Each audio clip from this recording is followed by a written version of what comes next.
अमूमन भक्त को चल के जाना होता है ठाकुर जी के पास, पर ठाकुर जी चल के सुनाम आ रहे हैं और ऐसे ही नहीं आ रहे कि बिना बताए आ गए, पहले से ही कथाएं करवा करके सब पूरे सुनाम को सचेत कर रहे हैं। ब्रज से ब्रजवासी आ रहे हैं, रसिक जन आ रहे हैं, सब लोगों को भेज भेज करके ठाकुर जी प्रोटोकॉल अपना पूरा, जैसे ऐसे नहीं कि बस मुंह उठाए चले आए, नहीं, पूरी व्यवस्था पहले भेज रहे हैं। कथाएं हो रही हैं, रसिक जन आ रहे हैं, संत जन आ रहे हैं, ब्रजवासी जन आ रहे हैं। वास्तव में एक बात तो सिद्ध है कि भूमि पर ठाकुर जी के चरण बाद में पड़ते हैं, पहले ठाकुर जी वह भूमि को भक्त चरण रज से अभिषिंचित करें। कहीं भी उठा के देख लो, ठाकुर जी जहां कहीं भी विराजे वहां किसी भक्त ने खूब भ्रमण किया होगा, और वहां के आगमन के बाद ही ठाकुर जी को आगमन भयो। बद्रीनाथ में एक विशाल नाम के राजा थे, इसीलिए बद्री विशाल कहते हैं, परम भक्त थे। इसीलिए श्री ठाकुर जी वहां उस भूमि को चुनते हैं, प्रकट हो जाते हैं नारायण रूप में। जगन्नाथपुरी में माधवदास नाम के भक्त हुए, हरिदास नाम के भक्त हुए, बलराम दास नाम के भक्त हुए, कितने सारे भक्त हुए जगन्नाथपुरी में। श्री ठाकुर जी वहां प्रकट हो गए। और तो और जिनके यहां श्री ठाकुर जी प्रकट हुए, ऐसे वे राजा भी वहां के परम भक्त थे। इंद्रद्युम्न राजा, तभी ठाकुर जी वहां प्रकट हुए। द्वारिका में ठाकुर जी प्रकट हुए, वहां पर भी अनेक भक्तों ने आकर के उस भूमि को भ्रमण कर, क्योंकि जिस भूमि पर ठाकुर जी ने लीला की वो तो समुद्र में विराजमान है, पर अब भक्तों के दर्शन के लिए द्वारिका होनी चाहिए, तो ठाकुर जी ने पहले भक्तन से वह भूमि को अभिषिंचित किया, तब प्रकट भय। दक्षिण भारत में रंगनाथ भगवान है, वहां पर भी कितने भक्त हुए, तब जाकर के ठाकुर जी गए। मेवाड़ में, राजस्थान में श्री ठाकुर जी श्रीनाथ जी के रूप में विराजमान है। मेवाड़ में ठाकुर जी जो प्रकट हुए, हमारे श्री गोवर्धन नाथ जी जो विराज रहे हैं, उसके पीछे भी कारण भक्तिमती मीराबाई। बहुत सावधानी से सुनिए सब लोग, इधर देखो। मीराबाई जब मेवाड़ में ब्याई, उनका ब्याह हुआ मेवाड़ में, और जब वर्षों तक रहने के बाद जब मेवाड़ उन्होंने त्याग दिया, तो मेवाड़ से जाते समय ठाकुर जी से कह के गई कि हे ठाकुर जी, इस मेवाड़ की आज तक योग्यता इसलिए थी क्योंकि यहां बड़े बड़े महारथी हुए, बड़े बड़े वीर हुए, बड़े बड़े योद्धा हुए। लेकिन मीराबाई के आगमन के बाद में मेवाड़ में भक्तों की इतनी जमात आने लगी कि अब मेवाड़ की पहचान भक्तिमती मीराबाई से होने लगी।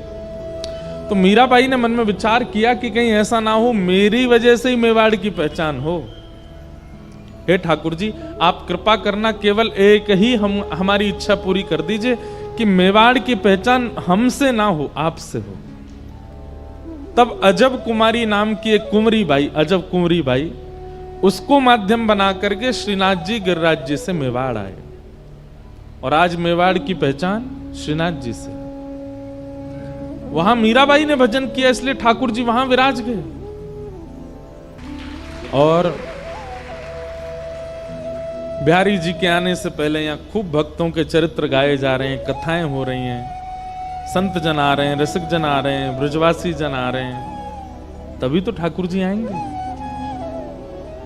सब जगह ठाकुर जी नहीं पहुंच रहे हैं, पर सुनाम आ रहा है। द्रौपदी ने अपने 5 बालकों के हत्यारे को जीवन दान देने का निर्णय लिया। भगवान इतने प्रसन्न हो गए द्रौपदी के इस प्रस्ताव से कि ठाकुर जी ने द्रौपदी को अपना नाम दिया। एक बात याद रखिएगा, परिस्थिति जब प्रतिकूल होती है ना जीवन में, उस समय आपका निर्णय कैसा होता है, उससे ठाकुर जी प्रसन्न होते हैं। अभी आपके जीवन में कोई परिस्थिति बिगड़ी हुई नहीं है, सुबह रात में सो जाते हैं चैन से, सुबह उठते हैं, बढ़िया पराठा पाते हैं, दोपहर में भोजन करते हैं, शाम का भोजन करते हैं, सो जाते हैं, फिर सुबह उठते हैं, कोई टेंशन नहीं है लाइफ में। तो इसका मतलब ये समझिए ठाकुर जी की दृष्टि नहीं है आपके ऊपर, इसीलिए सहजता से चल रहे हो।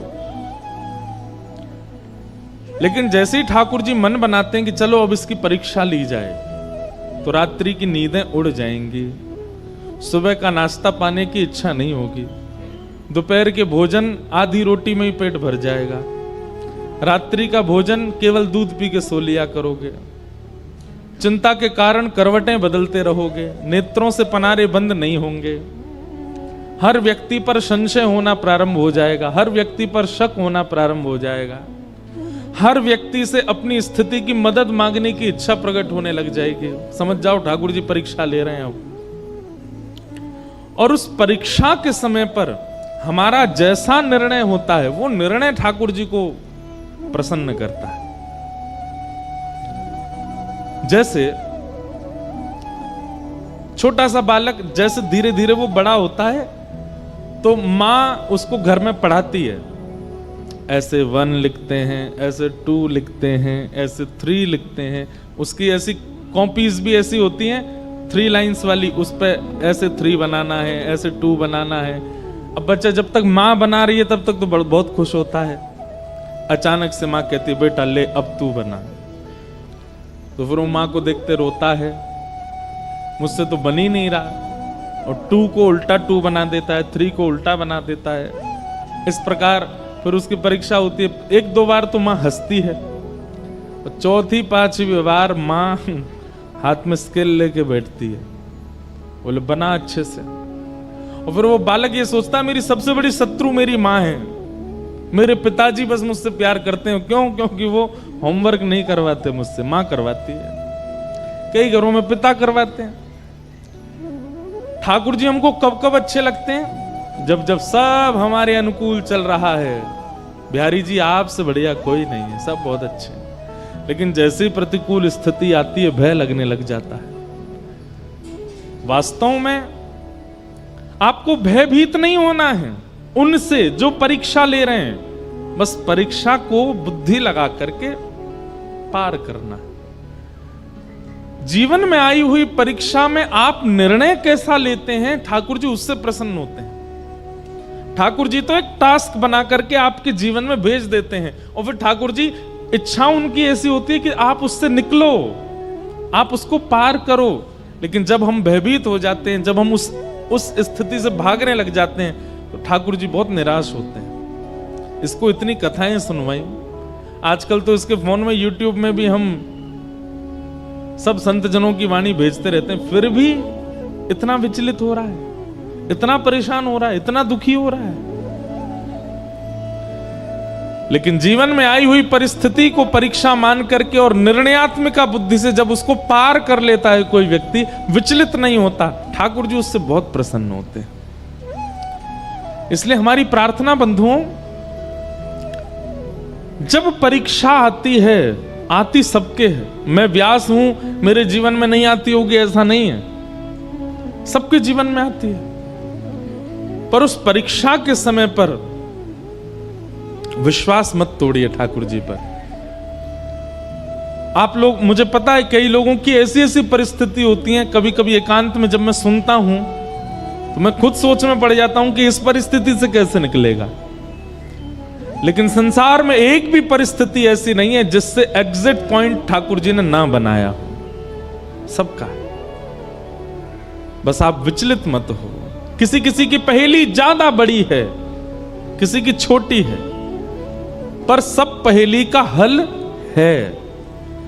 इसलिए विचलित मत होइए, बहुत शांत हृदय से, शांत बुद्धि से अपने निर्णय लीजिए और निकल पड़िए आगे।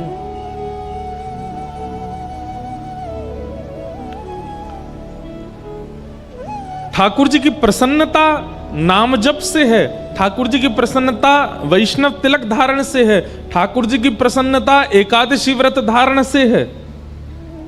लेकिन ठाकुर जी की अति प्रसन्नता है कि जीवन में आने वाली विचलनताओं में आप धैर्य पूर्वक खड़े हो।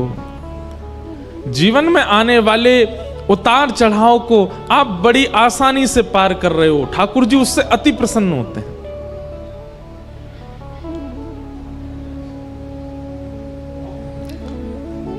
द्रौपदी और पांडवों के प्रति जो ठाकुर जी का प्रेम है ना, वो इसीलिए है क्योंकि इतनी परिस्थितियां आई और पांडव टूटे नहीं, द्रौपदी टूटी नहीं। आज तो परीक्षा की पराकाष्ठा हो गई। बालक कितना प्रिय होता है मां को। बालक कभी अगर ऊधम मचाता है तो मां सबको डांट देती है, बोले इसको कुछ मत कहो, ये ऊधम करे मुझे बताओ, मैं इसको मारूं डांटू कुछ भी, और कोई इसको छुएगा नहीं। कई बार मां ऐसा बोल देती है टीचर्स को भी कि ज्यादा ऊधम मचाए तो आप इसको देख लेना, लेकिन फिर थोड़े अगर वही टीचर उसको पीट पाट दे तो फिर मां फिर लड़ने आ जाती है। बोले आपने इसको क्यों मारा, बोले इसने होमवर्क नहीं किया, तो बोले आप मुझे बताओ आप क्यों मार रहे हो। मां कभी नहीं देख सकती कि उसके पुत्र को उसके अलावा कोई और डांटे, पर यहां द्रौपदी के 5 बालक मार दिए गए और वो हत्यारा सामने खड़ा है और द्रौपदी कहती है इसको मुक्त कर दो। द्रौपदी की बात में धर्म है, न्याय है, करुणा है, समता है। ठाकुर जी उससे प्रसन्न हो गए और भगवान ने अपना नाम द्रौपदी को प्रदान किया। अश्वत्थामा पकड़ा हुआ था।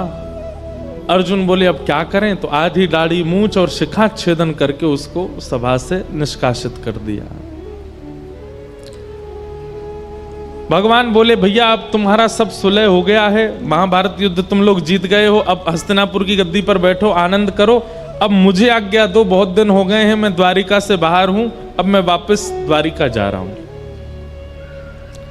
ठाकुर जी जैसे ही रथ में आरूढ़ होकर के द्वारिका को प्रस्थान करने लगे, इतने में ही अर्जुन की पुत्र वधू, अर्जुन के पुत्र का नाम अभिमन्यु और अभिमन्यु की पत्नी उसका नाम उत्तरा। उत्तरा भगवान की ओर दौड़ी दौड़ी चली आ रही है और दोनों भुजाएं उठाकर के ठाकुर जी से क्षमा याचना करती हुई रक्षा की कामना कर रही है। हे नाथ मेरी रक्षा करो। भगवान बोले अभी द्रौपदी को मुक्त किया, अब ये कौन रोने लगा। तभी देखा कि पुत्र वधू अभिमन्यु की वधू रोती हुई आ रही है। भगवान ने तुरंत कहा उत्तरा क्या बात है, क्यों रो रही हो। बोले देखिए ना, जिस अश्वत्थामा को अभी सभा में अपमानित करके बाहर निकाल दिया, उसी ने ब्रह्मास्त्र छोड़ दिया है मेरे गर्भ के बालक को मारने के लिए। भगवान ने जैसे ही ब्रह्मास्त्र को देखा तो अंगुष्ठ मात्र एक और रूप धारण किया। एक रूप से तो सामने खड़े हैं और एक रूप से अंगुष्ठ मात्र रूप धारण करके गर्भ में प्रवेश किया और भगवान की गदा का नाम है चक्रा। क्या नाम है? ठाकुर जी की गदा का नाम है चक्रा। अपनी चक्रा नाम की गदा को ठाकुर जी ने द्रुत गति से घुमाया और गर्भ के उस बालक की रक्षा हुई। बहुत सावधानी से सुनिए सब लोग। भगवान ने उस गर्भ के बालक की रक्षा की। वही बालक भविष्य में परीक्षित हुए, जो भागवत के श्रोता हैं।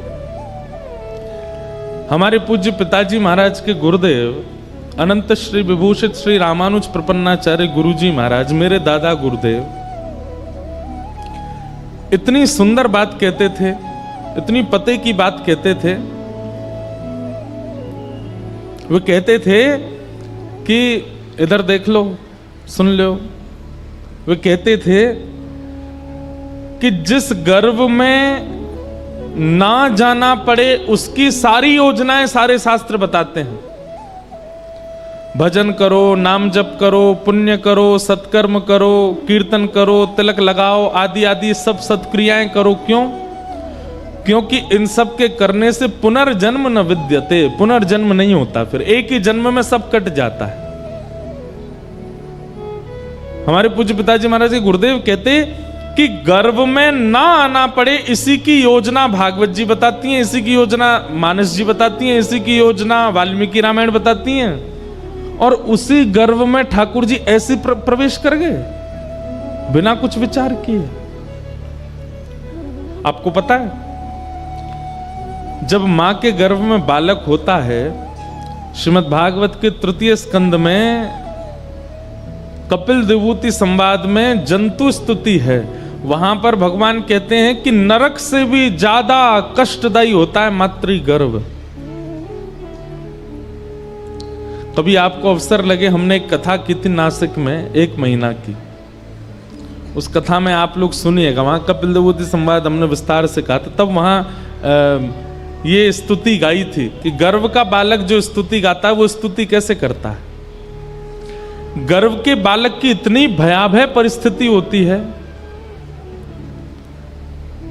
जरा सी दुर्गंध आ जाए तो हमसे बैठ पाना मुश्किल होता है, लेकिन मल मूत्र के भरे हुए एक टब में वो बालक उल्टा पड़ा ही रहता है 9 महीने तक। और ऐसा कहते हैं कि उसकी जो त्वचा होती है वो इतनी कोमल होती है, और मां के पेट के जीवाणु धीमे धीमे उसको काटते हैं, कभी कभी इतनी पीड़ा देते हैं। जब 7वें महीने में बालक आ जाता है ना, तो भगवान से हाथ जोड़ता है, हे विधाता मुझे यहां से निकालो कैसे भी, मैं बहुत परेशान हूं। भगवान कहते हैं जन्म लेके तुम वही सब करोगे, उल्टे सीधे काम, छल कपट बाजी, खाना पीना, मदिरा उड़ाना, ये सब की करो। बोले आपको सौगंध खा के कह रहा हूं, इतना भजन करूंगा कि दोबारा यहां ना आना पड़े मुझे। लेकिन जैसे ही जन्म लेता है, पहचानना प्रारंभ करता है, ये भुआ है, ये फूफा है, ये चाचा हैं, ये चाची हैं, ये दादी हैं, ये दादा हैं, ये पत्नी है, ये बच्चे हैं। धीरे धीरे भूल जाता है ठाकुर जी को दिया हुआ वचन। बीच बीच में ठाकुर जी संदेशा भिजवाते हैं गुरुजनों के द्वारा, हाँ भाई कथा सुन लो, ये सब क्या सुनना हमको। और फिर से उसी गर्भ में जाने की पूरी योजना बना लेता है, क्रियाओं को खराब करके, स्वभाव को गंदा करके, दूसरों के साथ छल कपट करके क्या करते हैं हम, पुनर्गर्भ में आने की सारी योजना बनाते हैं। और सुनिए, कर्म के अनुसार पुनर्गर्भ मिलेगा तो कई लोगों को लगता है इसमें क्या बुराई है, ठीक है हम फिर से जन्म ले लेंगे, लेकिन कहां मिलेगा ये तो नहीं पता ना। हो सकता है मानव के गर्भ में नहीं गए, कुकर सूकर के गर्भ में गए, तो मानव तो फिर भी बहुत सदा हुआ भोजन करता है, वो लोग तो कुछ भी खा लेते हैं, और वो जो खाते हैं वो सब बालक को पीड़ा देते हैं भीतर। कई बार तो आपको विश्वास नहीं होगा, जन्म दे के जानवरों की जो माताएं होती हैं वो जन्म दे के अपने बालकों को ही खा जाती हैं।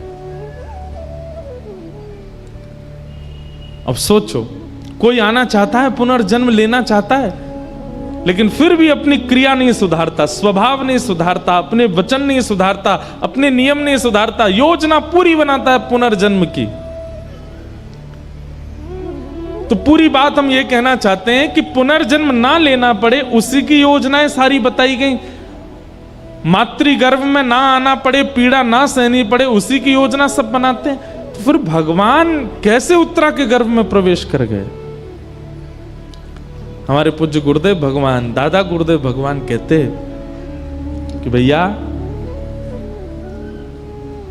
परीक्षित राजा है इसलिए बचाने गए नहीं, परीक्षित अर्जुन का होने वाला नाती है इसलिए बचाने गए। द्रौपदी के पुत्रों को भी बचा सकते थे ठाकुर जी, ये उत्तरा के गर्भ के बालकों को क्यों बचाया भगवान ने। तब गुरुदेव भगवान कहते हैं क्योंकि ठाकुर जी को पता है कि भविष्य में मेरी कथा का प्रथम श्रोता होगा, ये मेरी कथा का श्रोता बनने वाला है। ठाकुर जी को अपना कथा का श्रोता इतना प्रिय है कि उस प्रिय श्रोता की रक्षा के लिए गदा लेकर के ठाकुर जी गर्भ में प्रवेश किए और ब्रह्मास्त्र को नष्ट कर दिया। इसलिए आप यदि कथा में बैठे हैं तो अपना सौभाग्य मनाइए, ठाकुर जी को श्रोता इतने प्रिय हैं कि श्रोताओं के लिए ठाकुर जी गर्भ में प्रवेश करके रक्षा कर देते हैं। और केवल श्रोता की रक्षा नहीं करी है भगवान ने, वहां वक्ता श्री शुकाचार्य जी महाराज, उन्होंने भी जन्म बाद में लिया, गर्भ में मातृ दर्शन, भगवत दर्शन पहले किया।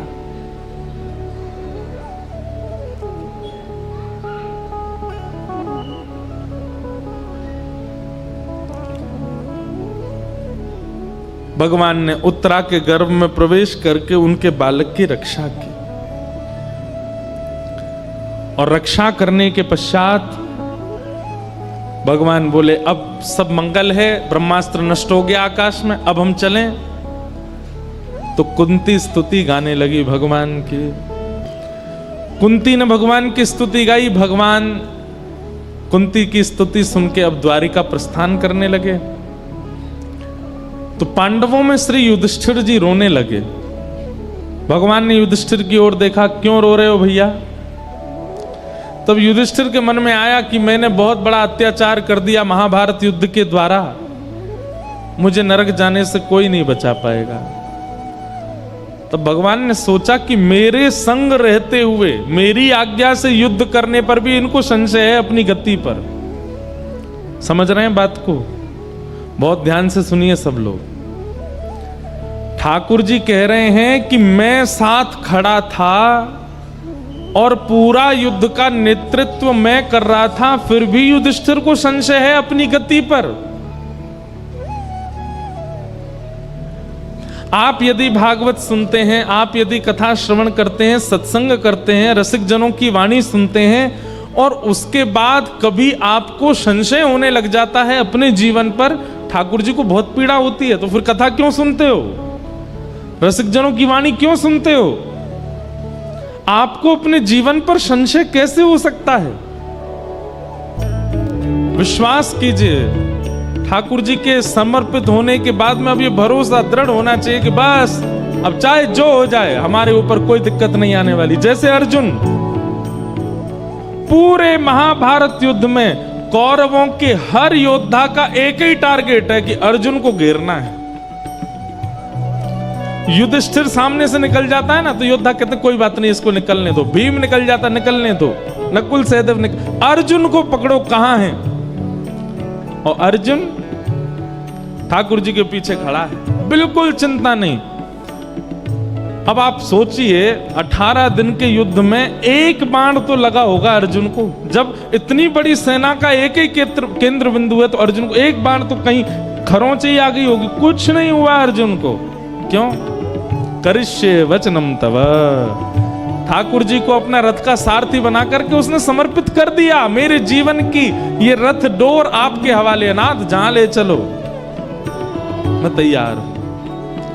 और कौरवों के उस विशाल सेना के समुद्र को आकाश से जब देवता देखते थे ना, कौरवों की सेना ऐसे लगती थी जैसे कोई विशाल समुद्र में लहर उठ रही हो, और पांडवों की सेना ऐसी लगती थी जैसे 2-4 नदियां मिल गई हों। लेकिन उस विशाल कौरव सैन्य सिंधु को भगवान ने ऐसे पार करा दिया अर्जुन को, जैसे कोई छोटे से बालक को गाय के खुर का गड्ढा लंघवा देता। एक बार भी यदि जीवन में कथा का आश्रय और ठाकुर जी का आश्रय लिया है, फिर चिंतित मत होइएगा।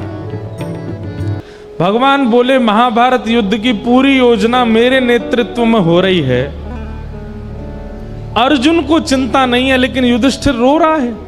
और क्या कह के रो रहा है कि अब मुझे नरक में भी स्थान नहीं मिलेगा, मैंने बहुत बड़ा गलत काम कर दिया, मैंने महाभारत युद्ध करके बहुत गलत कर दिया। ठाकुर जी बोले इसको विश्वास ही नहीं है मुझ पर। तब भगवान बोले अब अपने प्रति मैं कैसे विश्वास प्रकट करवाऊं कि भाई मुझ पर भरोसा कर। तब भगवान बोले कि जब मैं स्वयं किसी का विश्वास अपने प्रति प्रकट नहीं करवा पाता, तो फिर वह विश्वास कोई भक्ति प्रकट करवाता है। एक बात कहें, आपसे बुरा नहीं मानिएगा, यदि आपने कभी सत्संग नहीं किया होता, कथा नहीं सुनी होती, किसी संत का आश्रय नहीं लिया होता, किसी वक्ता की वाणी नहीं सुनी होती, और कहीं आपको सुनाम की गली में साक्षात श्री बिहारी जी प्रकट होकर दर्शन दे देते, तो आप क्या करते? भैया सुबह सुबह कोई और काम नहीं है, आ गए हो सज धज के, चलो कहां से आए हो, कौन हो, क्या नाम है आपका, काम धंधे का समय, कहां से आए हो, चलो निकलो यहां से। बिहारी जी कहेंगे वाह भाई, हमें जाने ही ना है, हम तो प्रेम ही ना है, पर हमें भरोसा ना आया है। ये विश्वास, ये रूप माधुरी का दर्शन, ये उनके प्रति समर्पण कौन करवाता है? कथा ही तो करवाती है, कोई भक्ति तो करवाता है। ठाकुर जी बोले युधिष्ठिर के चित्त में जो अविश्वास प्रकट हुआ है, इसको विश्वास में परिवर्तित करने के लिए अब कोई भक्त का आश्रय लेना पड़ेगा। तभी भगवान को याद आया कि ओहो, बाणों की सैया पर लेटे मेरी प्रतीक्षा कर रहे हैं भीष्म पितामह, चलो उनके पास। और भगवान पांडवों को लेकर के भीष्म पितामह के पास गए। भीष्म पितामह को इच्छा मृत्यु का वरदान है, इच्छा मृत्यु का वरदान। इच्छा मृत्यु का वरदान मतलब जब तक वो ना चाहें, चाहे शरीर बीच से अलग कर दिया जाए, मरेंगे नहीं। छन्नी तो बना ही दिया, रोम रोम में बाण लगा है भीष्म पितामह के, बाणों के सैया पर लेटे हैं, लेकिन प्राण नहीं गए। क्यों? उन्होंने इच्छा मृत्यु के वरदान को सार्थक किया। और क्या विचार करके सार्थक किया? कि मैं ऐसे प्राण नहीं त्यागूंगा। मेरे प्राण कब निकलेंगे? बोले शंख चक्र गदा पद्मधारी द्वारिकाधीश मेरे सामने खड़े होंगे, उनके नेत्रों में मैं निहार रहा हूंगा, उनसे दो बातें हृदय की कर लूंगा, उसके बाद मेरे प्राण निकलेंगे। अब उससे पहले चाहे मेरे शरीर को कोई बीच से काट दे, मेरे प्राण नहीं निकलेंगे। मृत्यु देवी सामने खड़ी है हाथ जोड़ करके, महाराज आपके रोम रोम में बाण लगा है, रक्त की एक बूंद नहीं बची है अंदर, अब तो मुझे आज्ञा दीजिए कि मैं आपको ले चलूं। भीष्म पितामह बोले खड़ी रहे, जब तक श्याम सुंदर नहीं आएंगे उनका दर्शन नहीं कर लूंगा, प्राण नहीं त्यागूंगा मैं एक बात कहता हूं बंधुओं कि इच्छा मृत्यु का वरदान प्रत्येक मानव को मिला हुआ है। ध्यान से सुनिएगा, इच्छा मृत्यु का वरदान प्रत्येक मानव को मिला है। लेकिन बात यहां अटक जाती है कि मानव ने कभी मृत्यु की इच्छा ही प्रकट नहीं की। कोई भी व्यक्ति मृत्यु की इच्छा प्रकट करता ही नहीं, उसको जीवन की ही इच्छा है, जीवित रहने की ही इच्छा है। सब लोग इधर देखिए, बहुत सावधानी से सुनिएगा। हमारे ब्रज के रसिक संतों ने, हमारे भारत के श्रेष्ठ ऋषियों ने अधिकतर इच्छा से ही प्राण त्यागे। मृत्यु की इच्छा बलवान नहीं है उनके आगे, हमारे आगे है। पर हमारे ब्रज के और भारत के कई ऋषियों ने अपनी इच्छा से प्राण त्यागे। कई संतों ने अपने शिष्यों को बुला करके अपनी अंतिम इच्छाएं बता दी। कई महापुरुषों ने अपने प्राण त्यागने से 2 दिन पहले मौन धारण कर लिया, एकांत में चले गए। कई भारत के संतों ने पूरे नगर से और समाज से एकांत ले लिया और एकांत में जाकर के प्राण त्यागे। ऐसी ही इच्छा मृत्यु का वरदान हम सबको मिला है, पर हमने कभी इच्छा की नहीं। आप कहेंगे महाराज जी कैसी इच्छा करें, मतलब क्या चाहते हो आप? ब्याह ना करें, बालक बच्चों को पढ़ाएं लिखाएं नहीं, धन ना कमाएं, इच्छा मृत्यु का वरदान करें। सुनिए, अपनी क्रियाएं करते रहिए, पर क्योंकि अकाट्य सत्य है मृत्यु, एक बार तो कभी विचार कीजिए कि मेरी मृत्यु कैसी हो, जब मेरे प्राण जाएं उस समय स्थिति कैसी हो। आप अपनी सब क्रियाएं करते रहिए, पर एक बार सोच लीजिए कि जब भी मेरा अंत हो, सबका होना है, तो कैसा हो। और अभी कम अवस्था में ही विचार कर लोगे और नित्य विचार करते रहोगे, नित्य विचार करते रहोगे, तो फिर ठाकुर जी योजना बनाएंगे, आपका अंतिम समय वैसे ही जाएगा जैसा आपने विचार किया। पर हमने कभी विचार किया ही नहीं कि हमारा अंतिम काल कैसे जाए। इसीलिए अधिकतर या तो हॉस्पिटलों में जाता है, या तो दवाइयों के बीच में जाता है, वेंटिलेटर पर जाता है, कहीं भी चले जाते हैं। इस प्रकार से प्राण जाएं, उससे अच्छा तो विचार कर लो। इच्छा मृत्यु। हम सुनाम से वृंदावन जाएं, राधा रमन, राधा वल्लभ बिहारी जी सब जगह दर्शन करें, और सब जगह दर्शन करने के बाद में और फिर श्री राधा वल्लभ लाल जी की प्रसादी पावें। वहीं पर एक रसिक महापुरुष की कथा चल रही हो, उनकी कथा श्रवण कर लें, वृंदावन की परिक्रमा करें, ब्रजरज माथे से लगावें, खूब हरिनाम संकीर्तन करते हुए नृत्य करें। सायंकाल का समय हो जाए, सूर्यास्त हो रहा हो, लोग दीपदान कर रहे हैं यमुना जी में, और हम श्री यमुना जी के तट पर बैठे हैं, रज में सुख आसन में बैठे हैं, नेत्र बंद हो जाएं, और तभी श्री प्रियालाल जी के सुंदर अंग की सुगंध नाक में आने लगे। नेत्र खोल करके देखें तो सामने श्याम वर्ण की श्री यमुना जी में से दिव्य ठाकुर जी का स्वरूप प्रकट हो जाए। श्री प्रिया प्रियतम युगल सरकार का नित्य दर्शन एक क्षण के लिए, एक झलक बस हमको दिखे, और उसी समय श्री धाम में ही हमारे प्राण चले जाए। ऐसा विचार कर लिया। हम कथा सुन रहे हूं, आदि आदि जैसा आपको प्रिय लगे। लोग इतने ज्यादा खतरनाक हैं संसार के। एक बार मैं ये बात बोल रहा था कथा में, तो एक बालक आया अगले दिन मेरे पास। बालक नहीं था 25-26 साल का। मैंने क्या बात है भाई, सब लोग अपने अपने भाव बताते हैं। बोले महाराज जी कल आप कह रहे थे इच्छा मृत्यु का वरदान। मैंने हाँ। बोले मैंने भी सोचा, कल रात भर सोचा मेरी इच्छा मृत्यु कैसी हो। मैंने कैसी हो भाई? बोले महाराज जी दुबई में मेरा बहुत बड़ा बंगला बन जाए, करोड़ों की मुझ पर 5-6 गाड़ियां हों, और भगवत कृपा से मेरे 2-3 ब्याह हो जाए। मैंने कहा वाह भाई। मैंने कहा और? बोले मेरी मनचाही वस्तु जो मैं पाना चाहता हूं उसको मैं खा लूं, खा करके मेरा पेट भरा हो, गाड़ियों की इच्छा, घर की इच्छा, धन की इच्छा, पत्नी की इच्छा, बच्चों की इच्छा सब पूरी करके खूब प्रसाद पा करके यहां तक अपना पेट भरूं, और महाराज सभी मेरे प्राण निकल जाएं। मैंने कि भाग जा, दिखना नहीं मुझको। लोग इतने खतरनाक हैं कि वो संसार के विषयों को सोच के भी प्राण त्यागने में राजी हैं। नरक ही मिलेगा अगर ऐसा कुछ सोचा तो, क्योंकि इच्छा मृत्यु निश्चित है। ये बात हम व्यास मंच से बैठ के कह रहे हैं। अगर विचार कर लिया और नित्य अपने भजन से पहले नित्य चिंतन किया जाए कि मेरे अंतिम काल ऐसा हो, और फिर उसके बाद अपना साधन करें, अपना भजन करें, अपना गुरु मंत्र करें, अपना नाम जप करे, नित्य इसी प्रकार की क्रिया करता रहे, उसका अंत फिर वैसा ही होगा जैसा उसने सोचा है। इसलिए आप सब कथा में बैठे हो, कथा श्रवण कर रहे हो, एक सुंदर इच्छा मृत्यु का विचार कीजिए कैसी हो। यहां से बाहर मृत्यु की चर्चा करना अपशगुन है। पंडाल से बाहर मृत्यु की बात करो तो लोग बात कहते हैं भाई ऐसी गलत बात नहीं करते, पर यहां मृत्यु की बात करना ही सगुन है।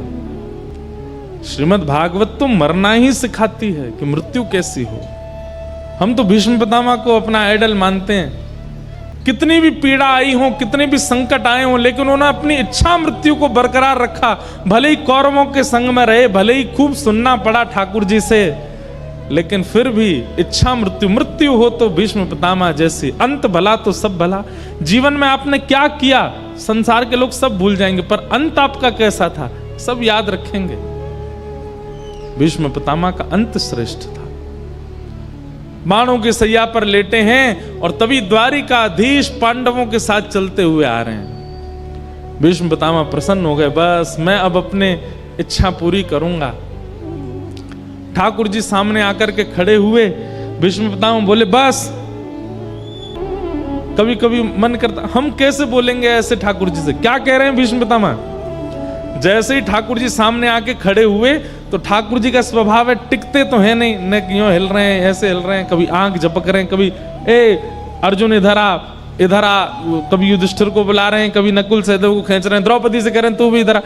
भीष्म पितामह बोले बहुत देर हो गई नाटक करते करते, सीधे खड़े रहो मेरे सामने, ये हिलो डोलो नहीं ज्यादा, मेरे पास समय बहुत कम है। भगवान स्थिर हो गए। ठाकुर जी बोले क्यों? बोले आपको देखते देखते मैं अपने प्राण त्यागने वाला हूं, और जब तक मेरे प्राण नहीं निकले आंख की पलक भी नहीं गिरनी चाहिए आपकी। डांट करके बोल रहे हैं ठाकुर जी को, हिलो नहीं। ठाकुर जी बोले भाई तुझे इच्छा मृत्यु का वरदान, तेने कहीं 10 साल तक सोच ली कि मरना ही नहीं है तो? पितामह भीष्म बोले तो फिर 10 साल खड़े ही रहना, आपको निहारता रहो। अब ना मैं पलक झपकूंगा ना आप झपको, बहुत देर हो गई, बहुत समय निकल गया, बहुत मुश्किल से हाथ पड़े हो, अब अपने जीवन के अंत को मैं सफल बनाऊंगा, मेरे सामने स्थिर होकर खड़े हो जाइए। तो कहते हैं ठाकुर जी का मुख थोड़ा सा मुरझा गया। जैसे जबरदस्ती किसी को खड़ा कर दो तो उसके मुख से पता चल जाता है कि जबरदस्ती करिए इसके संग। कई बार ब्याहों में देखते हो ना, दुल्हा खुश ही नहीं लगता, पता चल जाती है कि जबरदस्ती करवा रहे हैं। दुल्हन खुश नहीं लगती, दुल्हन पता चल जाएगा जबरदस्ती हो रही है। ठीक जैसे जबरदस्ती वाला दुल्हा जैसा लगता ना, वैसे ठाकुर जी हो गए। मुकुट तो पहना है, मोर पिच्छ तो लगाया, श्रृंगार तो किया, पर चेहरे पर न कहूं प्रसन्नता नहीं। भीष्म पितामह बोले अरे अरे अरे ये क्या हो रहा है? ठाकुर जी बोले अब क्या हो गया? ये मुखमंडल की मुस्कान कहां चली गई आपकी? ठाकुर जी बोले हमको घबराहट हो रही है, तुम कब प्राण त्यागोगे, हम कब तक खड़े रहेंगे यहाँ पे? बोले बस इतने में ही घबरा गए? और खुद जो हमको 84 लाखों में नचाते रहते हो उसमें तब घबराहट नहीं होती आपको? जैसे तैसे हाथ पड़े हो मेरे सामने खड़े रहो। और कैसे खड़े हो? बोले प्रसन्न हासारुणलो चलो लसत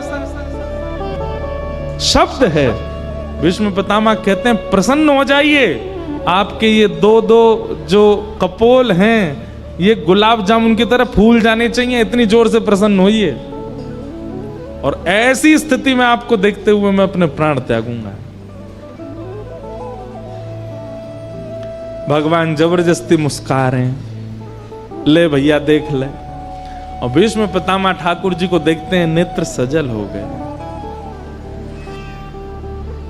और भीष्म पितामह ने भगवान की स्तुति गाई। सब लोग इधर देखो, भीष्म पितामह कह रहे हैं हे नाथ, मैंने आपके सारे रूप देख लिए। कौन कौन से? आपका चतुर्भुज रूप देखा, आपका विराट रूप देखा, आपका सहस्त्र शीर्षा पुरुखा सहस्त्राक्षः सहस्त्रपात वो रूप भी देखा, जहां आपके 1000 मुख, 1000 हाथ, 1000 पैर।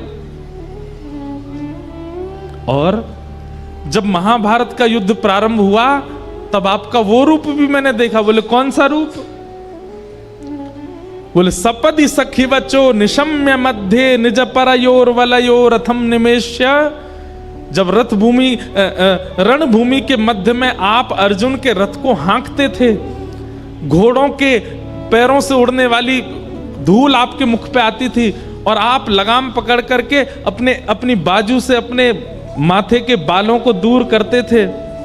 शंख चक्र गदा पद्म वाले के हाथ में जब चाबुक और रस्सी देखी मैंने कहा वाह कन्हैया, तेरे ये रूप भी अद्भुत है। मैंने सारे रूप देख लिए आपके, पर एक रूप देखने की मेरी अभिलाषा है। भीष्म पितामह बोले, भगवान बोले कौन सा रूप? तब यहां पर कितना सुंदर शब्द है। बोले ललित गति विलास बल गुहास। आप जब ललित गति से चलते हो, ललित गति कैसी है? एक पैर यहां रखते हैं तो दूसरा पैर उसके सामने नहीं रखते, थोड़ा तिरछा रखते हैं, जैसे बांके बिहारी खड़े हैं, ये चलते भी ऐसे ही हैं। ऐसे पांव यहां, पांव, कमर भी मटकेगी, पैरों मटकेंगे, सिर भी मटकेगो, सुंदर केश भी झूमेंगे, सुंदर मुकुट पे पाग पे लगी भाई जो लटकन है वो भी हिलेगी। ललित गति विलास वल गुहास। आप जब ललित गति से विलास करते हुए चलते हो, कभी मधुमंगल के कंधे पर हाथ रख के हंसते हो, कभी श्रीदामा को गले में लेकर के हंसते हो, कभी तन सुखा पर अपना पूरा भार धर देते हो। आपकी जो वो वृंदावन की ललित गति है ना नाथ, मुझे उसका दर्शन करना। और ललित गति विलास वल गुहास प्रणय निरीक्षण कल्पितोरुमान कृतमनुकृतवत्य उन्मदांध। जैसे ब्रज की गोपियां वो आपको भिन्न भिन्न रूप बना देती हैं। कैसे?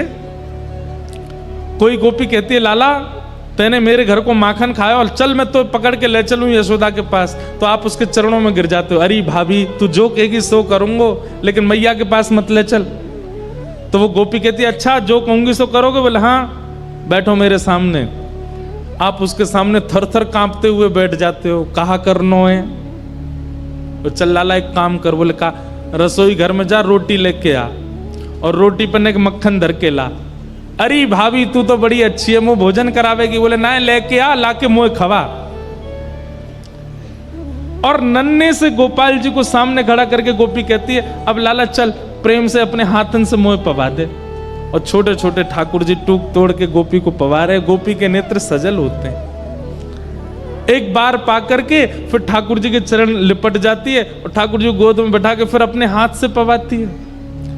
ताही अहीर की छो हरिया छचिया भरी छाछ पे नाच नचायो, रसखान कहते हैं।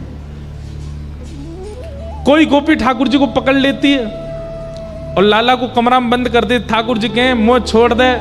बोले ऐसे ना छोड़ूंगी। बोले कैसे छोड़ेगी?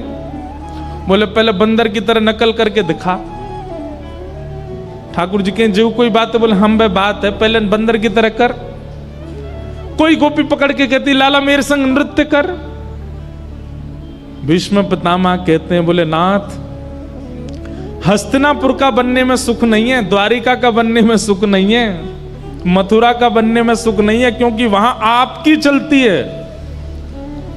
हमें तो ब्रजवासी बना दो जहां हम कहें और आप नाचो, हम कहें और आप चलो। कृत मनु कृतवत्य उन्मदांध प्रकृति मगन किलयस्य गोपबद्ध।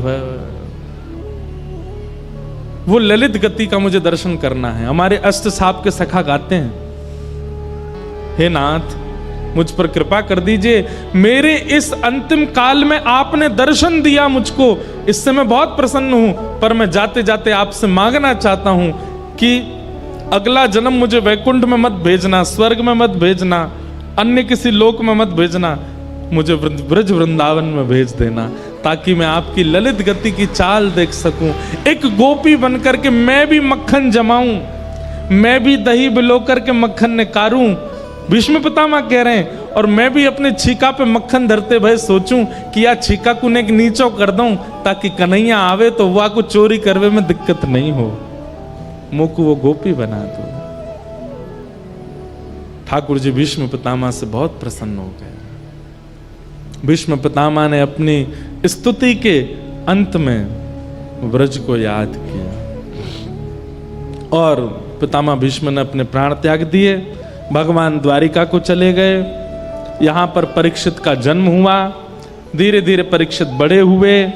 अर्जुन ने एक बार आकर के संदेश सुनाया कि द्वारिकाधीश लीला पूरी करके चले गए। परीक्षित को राज्य गद्दी पर बिठा करके पांचों पांडव स्वर्गारोहण को चले गए। परीक्षित की आयु ज्यादा बड़ी नहीं, छोटे से थे। ब्राह्मणों के नेतृत्व में बहुत कम अवस्था में 6-7 वर्ष की अवस्था में परीक्षित राजा बन गए। बताओ, एक छत्र सम्राट बन गए। लेकिन ब्राह्मणों के निर्देश में राजपाट संभालने लगे। धीरे धीरे बड़े हुए, उनका विवाह हुआ, जन्मेजय आदि पुत्र हुए। एक दिन परीक्षित को कलयुग मिला। बैल के पैर काट रहा था काला काला व्यक्ति।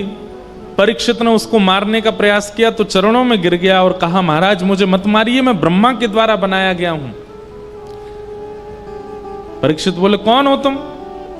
बोले सतयुग के बाद त्रेता आता है, त्रेता के बाद द्वापर, और द्वापर के बाद मेरी आगमन होता है कलयुग। मैं कलयुग हूं। कलयुग नाम सुनते ही परीक्षित घबरा गए। बोले तुम कैसे आए? बोले जैसे ही भगवान धराधाम छोड़ करके गए मेरा आगमन हो गया। परीक्षित ने कहा कि मेरा राज्य छोड़ के जाना पड़ेगा। कलयुग ने कहा मैं नहीं जा सकता, ये युग व्यतिक्रम है, आप कृपा करके मुझे कुछ स्थान दे दीजिए, मैं वहीं रहूंगा। तो द्यूतम पानम स्त्रिय सूना यत्रा धर्मश्चतुर्विदः पुनश्च याचमानाय जात रूप मदात प्रभो। ये 2 श्लोकों में 5 स्थान हैं कलयुग के। जुआ, मदिरापान, परस्त्रीगमन, हिंसा और अनीति से कमाया गया धन। इन 5 स्थानों पर कलयुग निवास करता है। अब इनका विस्तार अगर मैं करूं तो इन 5 का विस्तार बहुत बृहद हो जाएगा। जुआ, जुआ का मतलब खेल में खेलने वाला जुआ ही नहीं होता। जुआ का मतलब धन का असद प्रयोग कहीं भी आप करते हो, वो सब जुआ है। पानम, अपनी जिह्वा पर किसी भी ऐसे पदार्थ को आप धारण करते हो जिससे आपका दिमाग अनकॉन्शियस हो जाता है, नशा होने लगता है, वो सब पानम की दृष्टि में आता है। तीसरा है परिस्त्री गमन। एक पत्नी व्रत धारण करके रहना है। पत्नी होने के पश्चात किसी के प्रति कुदृष्टि होना ये पाप है। पति होने के पश्चात किसी अन्य पुरुष के प्रति भाव होना ये पाप है। द्यूतम पानम स्त्रिय, और चौथा स्थान बताया सूना, यानी कि हिंसा, जबरदस्ती। कोई बात इतनी बड़ी नहीं है फिर भी लड़ाई करनी है। उसने मुझसे ऐसा बोला क्यों, उसने ऐसा किया क्यों, इसका मुंह फोड़ूंगा मैं। ये जबरदस्ती के कलेश करने की जिनकी बहुत मनस्थिति होती है उनको, वो भी कलयुगी हैं। जैसे पता चल जाए, ए सुन, पता है कल तेरे बारे में ऐसे ऐसे कह रहे थे। क्या कह रहे थे? बोले वो नहीं याद मुझे क्या कह रहे थे, बस कह रहे थे। बस पूरी रात सोया नहीं, दिन भर सोया नहीं, उन लोगों के बीच में पहुंच गया, लड़ने लगा, उनको ब्लॉक मार दिया सब जगह से। ले बेटा, इस प्रकार की मनस्थिति वाले लोग ये कलयुगी हैं। हिंसा में उनकी बड़ी रुचि होती है, लड़ने झगड़ने में बिल्कुल पीछे नहीं रहते। और अंतिम कलयुगी लोगों का लक्षण क्या है? बिना मेहनत के धन कैसे मिल जाए इसकी विचारधारा में जो लगे रहते हैं। अनीति से कमाया गया धन। ये 5 स्थान कलयुग को प्रदान किए। राजा परीक्षित ने एक संत का अपमान कर दिया, जिसके कारण उनके मस्तिष्क में कलयुग प्रविष्ट हो गया। और संत के पुत्र शमिक ने 7 दिन में मरने का श्राप दिया। मैं सूक्ष्म में कह रहा हूं क्योंकि प्रसंग अभी बहुत हैं, सबको प्रणाम करना है। आप सब लोग तैयार होके बैठे हैं, पीले पीले बने आए हो। ठाकुर जी को नंदोत्सव होना है, इसलिए बस क्रम पूरा कर रहे हैं। परीक्षित जी महाराज को 7 दिन में मरने का श्राप लगा, पर वो विचलित नहीं हुए। जैसे ही उन्हें पता चला कि मुझे 7 दिन में मरने का श्राप लगा है, तुरंत अपना मुकुट उतार दिया, अपने पुत्र को बुला करके उसको पहना दिया और कहा बेटा अब तुम राज शासन संभालो। पत्नी को बुला के कहा बिल्कुल विचलित मत होना, मैं सौभाग्यशाली हूं, संसार का कोई व्यक्ति जानता ही नहीं है कि उसकी मृत्यु कब होगी, अगले क्षण भी हो सकती है, पर मैं ये जानता हूं कि 7 दिन से पहले मेरी मृत्यु नहीं होगी, 7वें दिन ही होगी, इसलिए मैं अपना कल्याण कर सकता हूं। मतलब जीवन में होने वाली स्थिति को नकारात्मक वे में ना सोच करके उसमें कोई सकारात्मक बुद्धि रखता है, ये एक वैष्णव का लक्षण है। कोई काम जिसके लिए आप वर्षों से लगे थे, अंत में आकर के वो नहीं बना। संसारी व्यक्ति तो टूट जाएगा, लेकिन वैष्णव वो टूटेगा नहीं, वो उसके प्रति भी कोई सकारात्मक भाव रखेगा। शायद ये काम बन जाता, बनने के बाद में कुछ बहुत बड़ी घटना हो जाती, इसलिए ठाकुर जी ने बनने ही नहीं दिया, ऐसी विचारधारा। परीक्षित की सोच कितनी अच्छी है। परीक्षित कहते हैं कि संसार का कोई भी व्यक्ति नहीं जानता कि उसकी मृत्यु कब होगी, पर मैं जानता हूं कि मैं 7 दिन से पहले तो नहीं मरूंगा। इसलिए देवी इन 7 दिनों को मैं भगवत अर्पित करना चाहता हूं, मुझे आज्ञा दो। पत्नी की आज्ञा लेकर के परीक्षित वन में चले गए और वन में उन्हें श्री अनेक संत मिले। तभी वहां श्री सुखदेव जी का आगमन हुआ। बोलो सुखदेव जी महाराज की। सुखदेव जी महाराज जैसे आकर के मंच पर विराजमान हुए, परीक्षित ने चरणों में प्रार्थना करते हुए कहा महाराज जल्दी मरने वाले की मुक्ति का उपाय बताओ। जिसके जीवन के केवल 7 दिन बचे हैं, उसको मुक्ति प्राप्त करने के लिए क्या करना चाहिए, कृपा कर आप मुझे आज्ञा दें। और यहां से श्री सुखदेव जी बोलना प्रारंभ करते हैं। अब देखो एक बात सुनिएगा, सब लोग इधर देखो, सावधानी से सुनो। सुखदेव जी का प्रसंग प्रारंभ हो रहा है। कोई भी साधु, कोई भी संत, कोई भी वक्ता, कोई भी वैष्णव यदि कभी कुछ कहने जाता है ना, उसका स्वभाव है वो पहले अपने इष्ट को वंदन करेगा, उसके बाद ही कुछ बोलेगा। हम कथा प्रारंभ करते हैं उससे पहले अपनी परंपरा से जो पूज्य पिताजी महाराज व्यास मंच पे मंगलाचरण करते हैं वही मंगलाचरण करेंगे। आप सब लोग प्रणाम करके चले जाते, उसके बाद हम 5-6 श्लोक बोलते हैं, उसके बाद कीर्तन कराते हैं, फिर कथा प्रारंभ करते हैं। सीधे कहना नहीं शुरू कर देते। लेकिन यहां पर एक आश्चर्य हुआ कि सुखदेव जी महाराज मंच पर बैठे और परीक्षित ने जिज्ञासा की, जल्दी मरने वाले की मुक्ति का उपाय बताओ। इन्होंने ना तो इष्ट को प्रणाम किया, ना अपने गुरु को प्रणाम किया, ना किसी परंपरा के श्लोकों का स्तवन किया, सीधे उसको उत्तर देना प्रारंभ कर दिया। अगर वैष्णव बिना इष्ट को प्रणाम करने बोलने लग जाए तो हो सकता है कहीं ना कहीं वो हमारे किसी भाव से अप्रसन्न है, या फिर हमने जो जिज्ञासा की है वो जिज्ञासा उचित नहीं है, इसीलिए। और वही बात हुई। सुखदेव जी महाराज कहते हैं, बोले राजन, तुमने जो ये प्रश्न किया है ना, जल्दी मरने वाले की मुक्ति का उपाय क्या है, अगर तुमने लोक हित के लिए यह प्रश्न किया है, संसार के लिए यह प्रश्न किया है कि संसार के जो लोग जल्दी मरने वाले हैं वो अपनी मुक्ति कैसे प्राप्त करें, तो तुम्हारा प्रश्न अच्छा है। लेकिन अगर यह प्रश्न कहीं तुमने अपने लिए किया है तो यह उचित नहीं है। परीक्षित बोले, मतलब 7 दिन में मेरी मृत्यु होनी, मैं अपने लिए ही तो पूछूंगा। मैंने संसार के लिए पूछा हो तो यह प्रश्न अच्छा है, अपने लिए अगर पूछ रहा हूं तो गलत है। इस बात का क्या मतलब हुआ?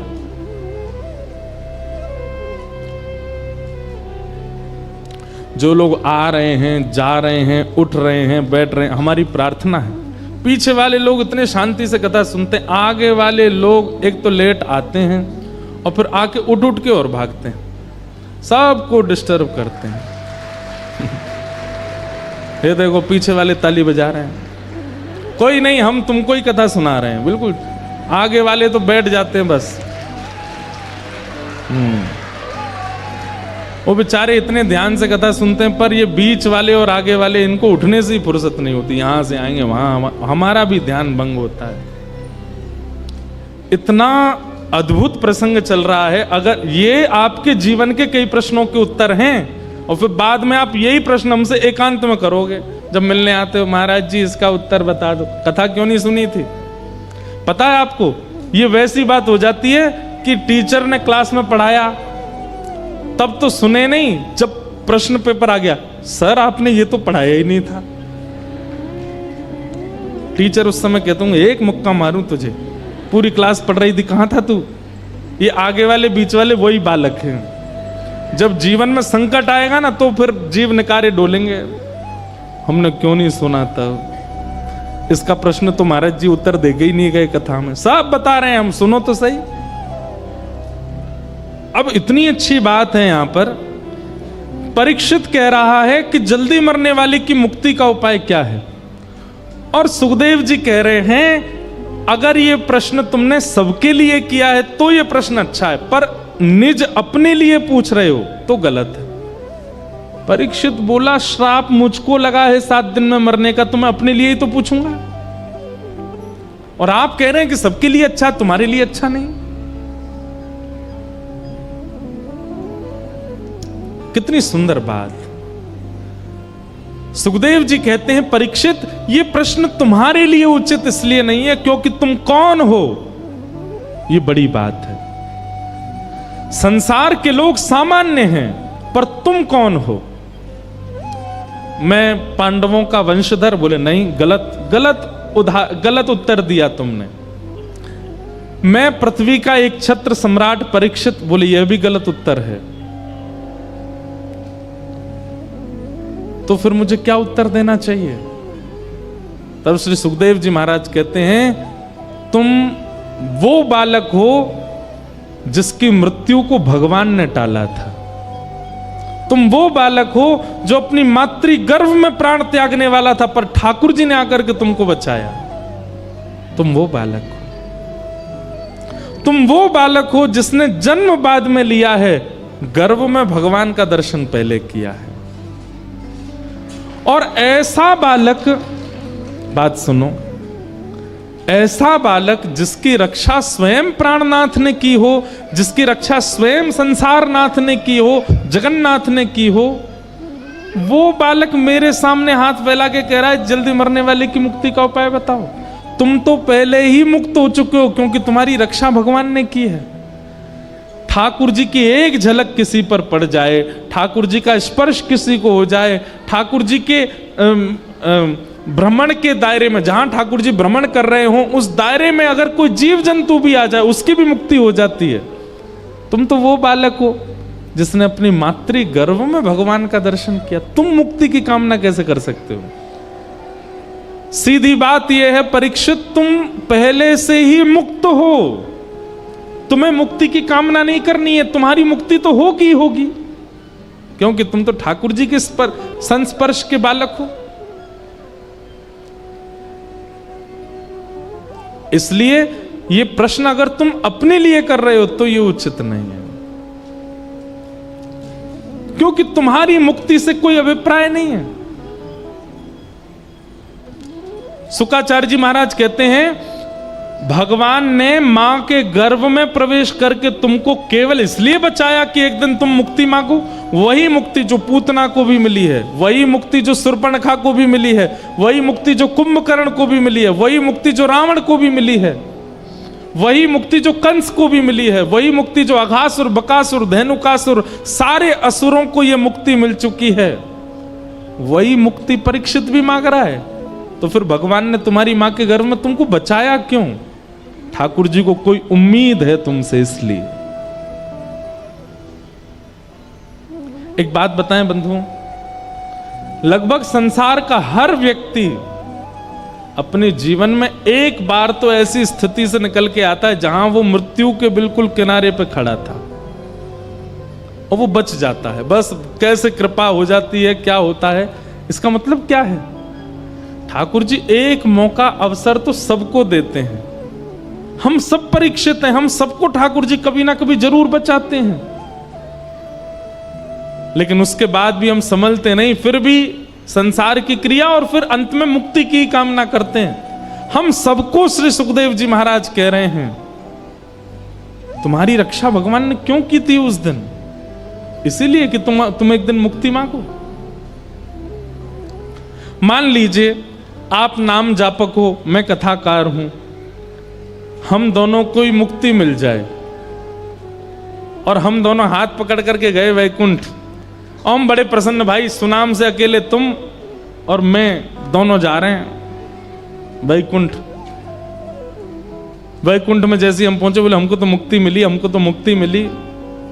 वैकुंठ के द्वार खुले, भीतर प्रवेश किए, बहुत ऐसा लग रहा था हम कितने इंपॉर्टेंट हैं।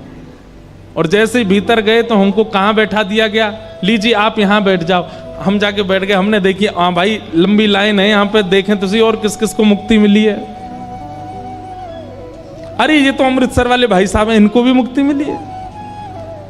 अरे ये तो हिसार वाले भैया इनको भी मिल गई है। तभी क्या देखा थोड़ी दूर पर, ये 10 मुंह वाला कौन बैठा? बोले ये रावण है, इसको भी मिली है। हमने इतना नाम जप किया, हमने इतनी कथाएं सुनी, इतनी परिक्रमा करी, परिक्रमा कर करके गिरिराज जी की छोटे है गए हम, तब जाकर के हमको मुक्ति मिली। और ये राक्षस अपने 10 मुंह से गाली देता था, इसको भी मुक्ति दे दी ठाकुर जी ने। तब फिर आपको लगेगा हम में इसमें अंतर क्या है? फिर जो भजन करके हमको मिला वो द्वेष करके इसको भी तो मिला है। क्योंकि गोस्वामी जी कहते हैं भाव कुभाव अनख आलसहु नाम जपत मंगल दिश दशहु। भाव से कुभाव से कैसे भी ठाकुर जी को स्मरण करते हो, मंगल तुम्हारा होगा। मुक्ति की कामना नहीं। परीक्षित, मुक्ति तो तुमको मिली हुई है,